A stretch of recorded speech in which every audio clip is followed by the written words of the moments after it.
الحمدللہ وحدہ والصلاة والسلام علی من لا نبی بعدہ فاعوذ باللہ من الشیطان الرجیم بسم اللہ الرحمن الرحیم۔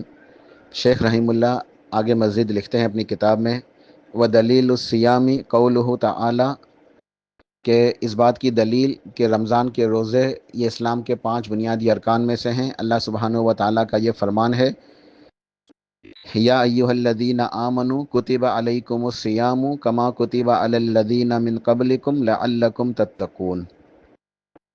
سورہ بقرہ کی آیت نمبر 183 ہے۔ فرمان باری تعالیٰ ہے،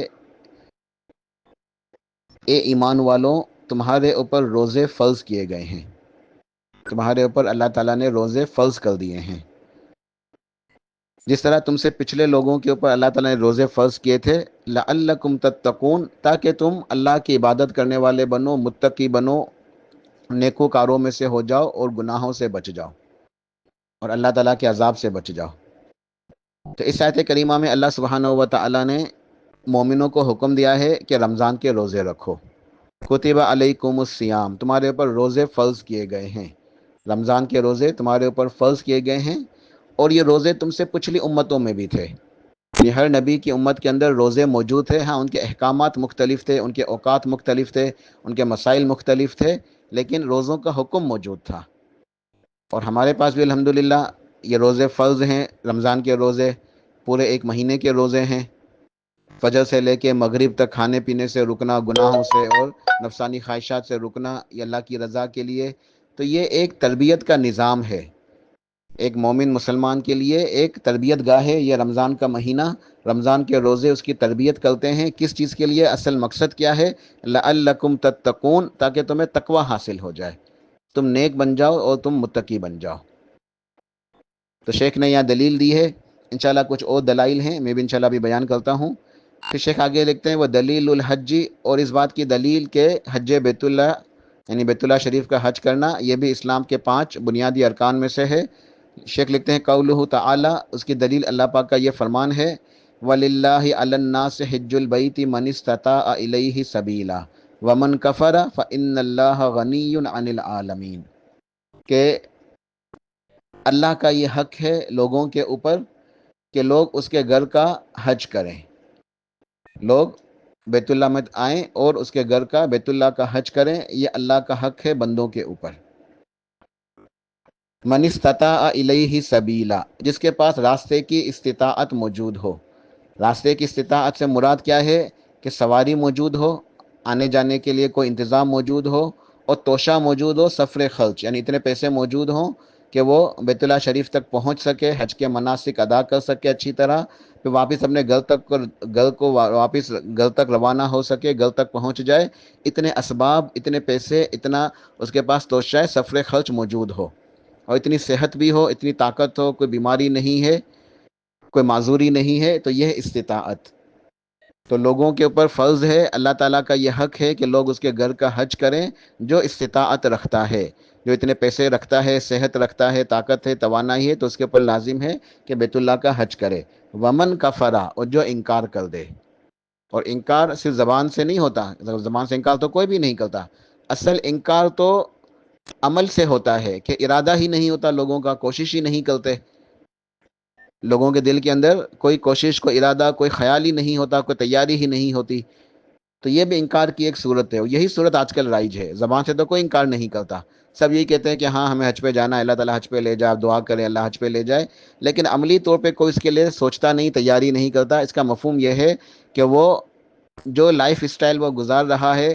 اس کے اندر جو بھی اسراف کر رہا ہے، فضولیات اور پیسے خرچ کر رہا ہے، وہ یہ نہیں کرتا کہ ہاں ان پیسوں کو بچا لوں، میں کچھ پیسے جمع کر لوں تاکہ ایک وقت آئے تاکہ پیسے پورے ہو جائیں تو میں حج کے لیے روانہ ہو سکوں، یعنی اس کے لیے اس کے ذہن میں کوئی سوچ ہی موجود نہیں ہوتی۔ تو ومن کفر، جو منع کر دے، انکار کر دے، یعنی نہ آئے حج کے لیے، فإن اللہ غنی عن العالمین، تو پس اللہ تعالیٰ تو تمام جہاں والوں سے بے نیاز ہے،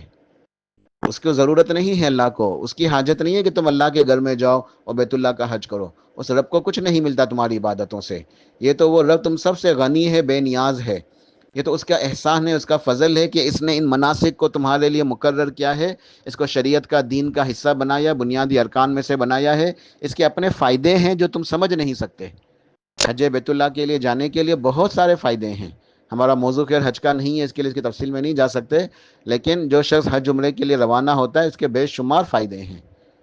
ان فائدوں کو چاہے عام انسان سمجھے یا نہ سمجھے، لیکن یہ برحق ہے کہ اللہ تعالیٰ نے اس کے اندر فائدے رکھے ہیں. تو بہرحال زندگی میں ایک مرتبہ حج کرنا فرض ہے جس کے پاس استطاعت موجود ہو. اب شیخ کی عبارت یہاں مکمل ہوتی ہے. اب میں انشاءاللہ اپنے جو سپورٹنگ احادیث اور دلائل میں دیتا ہوں قرآن پاک کی آیات سے، اس کی طرف آتے ہیں. تو سب سے پہلے روزے کے اوپر آتے ہیں، کیونکہ یہاں شیخ نے دو باتیں کے دلائل دیے ہیں، روزوں کے جو نا روزوں کی فرضیت کے اور حج کی فرضیت کے. تو سب سے پہلے روزوں کے لیے تو شیخ نے آیت نقل کی تھی، یا ایھا الذین آمنوا کتب علیکم الصیام کما کتب علی الذین من قبلکم لعلکم تتقون. اے ایمان والو، تمہارے اوپر روزے فرض کیے گئے ہیں جس طرح تم سے پچھلی امتوں کے اوپر فرض تھے، تاکہ تم متقی ہو جاؤ، نیکوکار پرہیزگار بن جاؤ، تاکہ تمہیں تقوی حاصل ہو جائے اور تم گناہوں سے بچ جاؤ اور اللہ تعالیٰ کے عذاب سے، جہنم سے بچ جاؤ. تو آیت نمبر 183 تھی سورہ بقرہ کی، شیخ نے بھی نقل کی تھی. اس کے بعد آگے میں نے مزید جو آیات اور احادیث نقل کی ہیں، تو سورہ بقرہ کی ہی آیت نمبر 185 اللہ پاک نے ارشاد فرمایا، شہر رمضان الذی انزل فیہ القرآن، کہ رمضان کا وہ مہینہ ہے جس کے اندر قرآن پاک نازل ہوا. ھدی للناس وبینات من الھدی والفرقان، یہ رمضان نزول قرآن کا مہینہ ہے اور یہ قرآن لوگوں کے لیے ہدایت ہے اور حق اور باطل کے درمیان، سچ اور گمراہی کے درمیان، حق اور باطل کے درمیان فرق کرنے والی کتاب قرآن پاک ہے، جو لوگوں کے لیے ہدایت ہے، انہیں گمراہی سے نکالتی ہے، ہدایت کے راستے پہ چلاتی ہے. حق اور باطل میں، ہدایت اور گمراہی، جھوٹ اور سچ کے اندر فرق کرتی ہے یہ کتاب. فمن شہد منکم الشہر فلیصمہ، تو پس تم میں سے جو شخص اس مہینے کو پائے، شہر رمضان الذی، جو اس رمضان کے مہینے کو پائے، فلیصمہ، تو پس اسے چاہیے کہ وہ اس مہینے کو روزے میں گزارے، یعنی روزہ رکھے، پورے مہینے کے روزے رکھے. یہ آیت بھی دلیل ہے روزوں کی فرضیت کی. اس کے بعد سنت کی طرف آتے ہیں. سنن نسائی کے اندر حدیث ہے، ان ابی ہریرہ رضی اللہ عنہ قال قال رسول اللہ صلی اللہ علیہ وسلم آتاکم رمضان شہر مبارک. سیدنا ابو ہریرہ رضی اللہ تعالیٰ عنہ ارشاد فرماتے ہیں کہ جب رمضان کا مہینہ آیا تو سرتاج رسول نبی علیہ السلام نے صحابہ کرام کو بشارت دی، مبارکباد دی. ارشاد فرمایا، آتاکم رمضان، اے میرے صحابہ تمہارے پاس رمضان آیا ہے، شہر مبارک، ایک برکت والا مہینہ.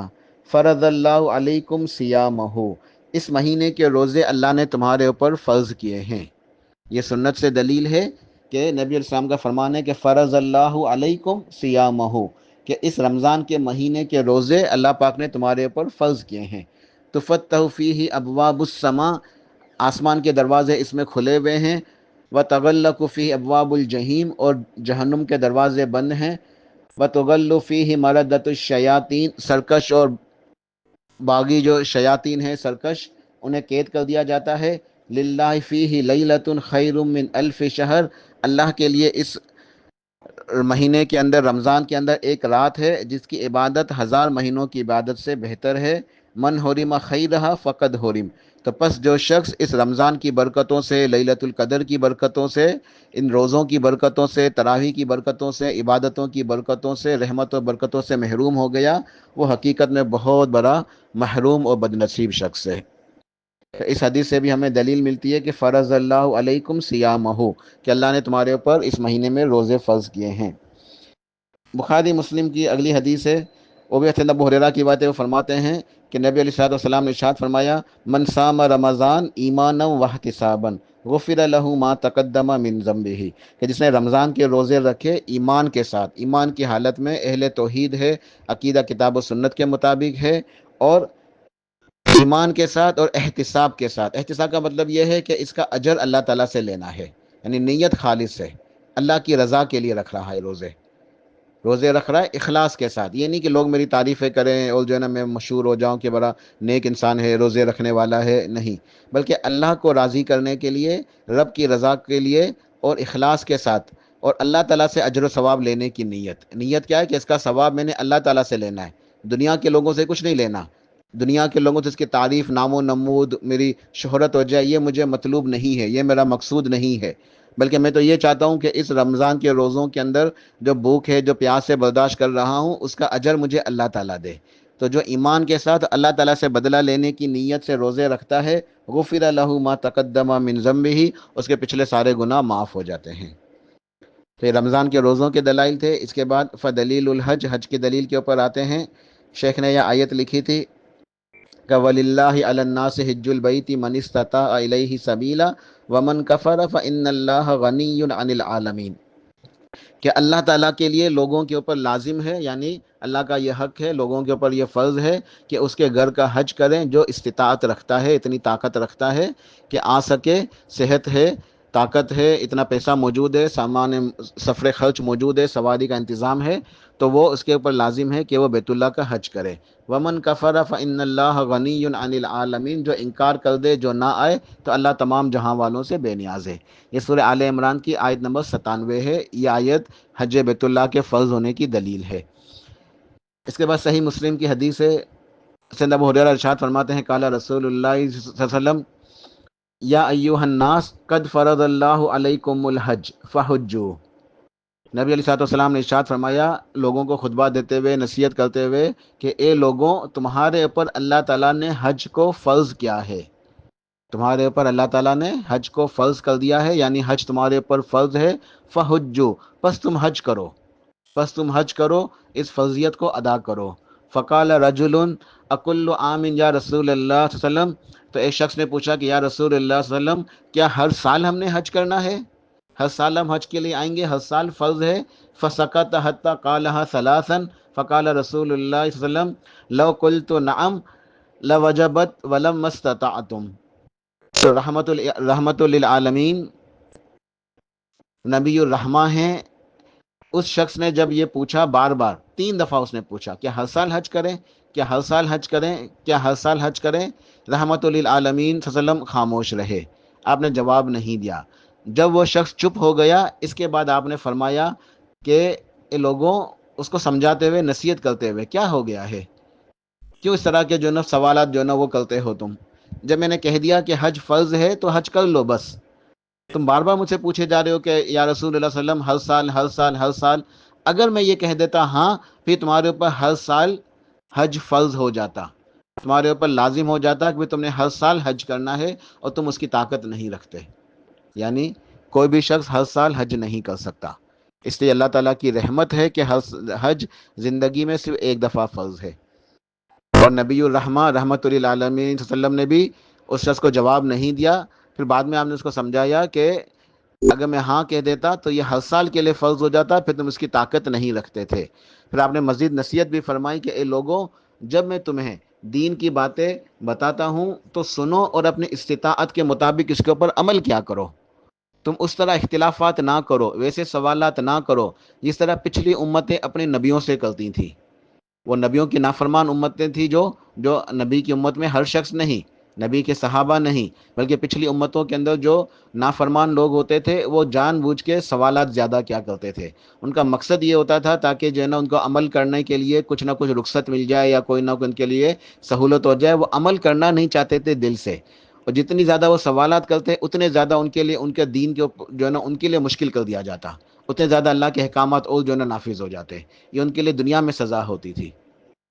کہ جو شخص اپنے نبی سے اختلاف کرتا ہے، زیادہ سوالات کرتا ہے، تو اس کا دین اس کے لیے مشکل کر دیا جاتا ہے، پھر احکامات کے اندر وہ سختی آ جاتی ہے، ورنہ عمومی طور پہ تو دین کے احکامات کے اندر نرمی ہوتی ہے، رحمت کا پہلو ہوتا ہے، مگر جب انسان اللہ تعالیٰ کی نافرمانی کرتا ہے، اپنے نبی کی باتوں کو نہیں مانتا، پھر اس کے اوپر یہ ہوتا ہے اللہ تعالیٰ کی طرف سے کہ اس کے اوپر سختیاں آ جاتی ہیں۔ اس لیے آپ نے نصیحت فرمائی، اے لوگو، تم زیادہ سوال بلا وجہ کے نہ کیا کرو، ہاں کوئی علمی سوال ہے، کوئی بات پوچھنے والی ہے تو ضرور پوچھو، لیکن جو بات پوچھنے کی نہیں ہے تو بلا وجہ نہ اختلاف کرو مجھ سے، نہ مجھ سے زیادہ سوالات کرو۔ ایسا نہ ہو کہ زیادہ سوالات کرنے کی وجہ سے اور نبی سے اختلاف کرنے کی وجہ سے پچھلی امتیں، پہلے والے انبیاء علیہ السلام کی امتیں ہلاک ہو گئی تھی، تو کہ تم بھی ہلاک نہ ہو جاؤ۔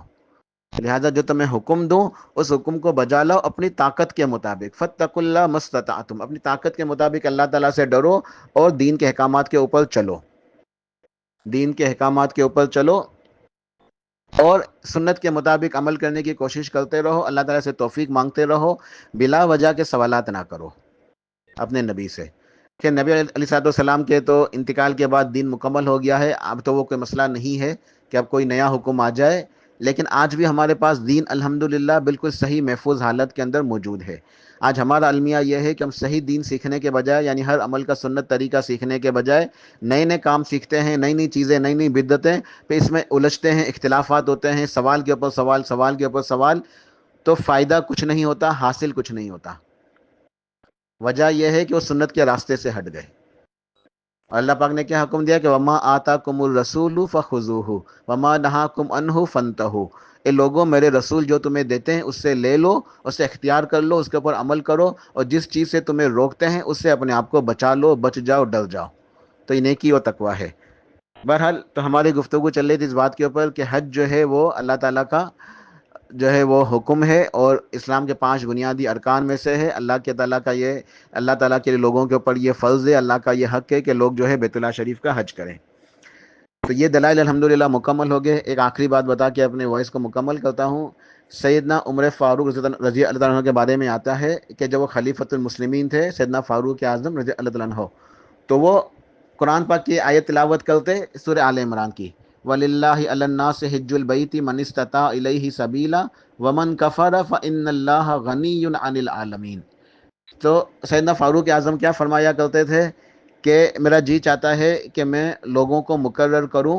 کہ میری سلطنت کے اندر، یعنی میری جو رعایا ہے، جہاں جہاں کے اوپر اسلام اس وقت نافذ ہے اور میں ان کا خلیفہ ہوں، تو وہ ان تمام ممالک کے اندر جائے اور چیک کرے کہ کون وہ شخص ہے جس کے پاس طاقت موجود ہے، سواری کا انتظام موجود ہے، اتنا کھانا پینا موجود ہے، اور اس نے اب تک اپنا فرض جو حج ہے، جو زندگی میں ایک مرتبہ فرض ہے، اس نے ابھی تک نہیں کیا ہوا، وہ غفلت کا شکار ہے۔ پیسے موجود ہیں، استطاعت موجود ہے، مگر ابھی تک اس نے حج کیا ہی نہیں ہے، نہ ارادہ کر رہا ہے، نہ تیاری کر رہا ہے۔ تو میرا جی چاہتا ہے کہ ایسے شخص کے اوپر جزیہ لگا دوں کہ یہ مسلمان ہو نہیں سکتا جو جان بوجھ کے حج نہیں کر رہا۔ جزیہ کس کے اوپر لگایا جاتا ہے؟ ایک اسلامی ریاست کے اندر جو غیر مسلم رہتے ہیں ان کے اوپر ٹیکس ہوتا ہے۔ تو سیدنا فاروق اعظم رضی اللہ عنہ کا فرمان کا جو ہے مفہوم یہ ہے کہ ایک مسلمان کبھی ایسا کر نہیں سکتا کہ وہ مسلمان بھی ہو اور وہ استطاعت رکھتے ہوئے بھی حج نہ کرے۔ لہٰذا ہر شخص کو چاہیے کہ اگر اللہ تعالیٰ نے استطاعت دی ہے تو زندگی میں ایک بار جو فرض حج ہے اس کو ضرور ادا کر لے۔ ٹھیک ہے، تو یہ اس بات کے دلائل تھے جو 5 اسلام کے بنیادی ارکان ہیں، جو ایک اور حدیث کے اندر بیان ہوئے کہ بنی الاسلام علی خمس، شہادت اللہ الہ الا اللہ وان محمد رسول اللہ واقام الصلاۃ وایتاء الزکوٰۃ وصوم رمضان وحج بیت اللہ الحرام، کہ اسلام کی جو بنیاد ہے 5 ارکان کے اوپر ہے کہ شہادتین کی گواہی کہ اللہ تعالیٰ کے سوا کوئی معبود برحق نہیں ہے، اور محمد صلی اللہ علیہ وسلم اللہ تعالیٰ کے رسول ہیں، نماز کو قائم کرنا، زکوٰۃ کو ادا کرنا، رمضان کے روزے رکھنا، بیت اللہ کا حج کرنا۔ تو الحمدللہ یہ ہمارا موضوع یہاں پہ مکمل ہوا، تو یہاں میں اکتفا کرتا ہوں انشاءاللہ۔ اس کے بعد جو اگلے کلاس کے اندر جو نا پھر اس کے آگے سے جو آیات ہیں جو آگے سے انشاءاللہ پڑھیں گے۔ اللہ بس سے دعا کرتا ہوں کہ اللہ سبحانہ و تعالیٰ میں دین کو سمجھنے کی اور اس کے پر عمل کرنے کی توفیق عطا فرمائے۔ سبحان ربک رب العزت عما یصفون وسلام علی المرسلین والحمد للہ رب العالمین۔